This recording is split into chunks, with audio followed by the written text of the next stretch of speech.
আগামীকাল ২৬ তারিখ বুধবার মাঠে নামতে যাচ্ছে ব্রাজিল এবং আর্জেন্টিনা, অর্থাৎ ব্রাজিলিয়ান স্ট্রাইকার রাফিনহার ক্লাব বার্সেলোনা এবং আর্জেন্টাইন স্ট্রাইকার এনজো ফার্নান্দেজের ক্লাব চেলসি উয়েফা চ্যাম্পিয়ন্স লিগের বিগ ম্যাচে মাঠে নামতে যাচ্ছে। এই ভিডিওর মধ্যে জানতে পারবেন বার্সেলোনা ভার্সেস চেলসি এই ম্যাচটির সময়সূচি এবং কিভাবে লাইভ দেখবেন, সবকিছু থাকছে আমার এই ভিডিওতে।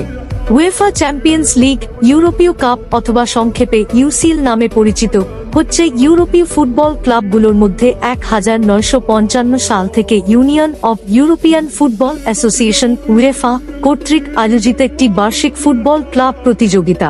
এই প্রতিযোগিতায় ইউরোপের শীর্ষ স্তরের ক্লাবগুলো অংশগ্রহণ করে থাকে।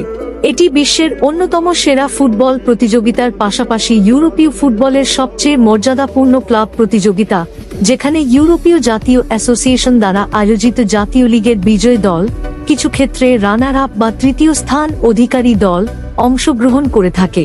UEFA champions league, UEFA cup এবং উয়েফা কাপ উইনার্স কাপ হতে একটি আলাদা প্রতিযোগিতা। এই ম্যাচটি অনুষ্ঠিত হবে আজ দিবাগত রাত 12টার 2 ঘন্টা পর। এই ম্যাচটি লাইভ দেখার জন্য ক্রেকফে টিভি অ্যাপস ব্যবহার করতে হবে।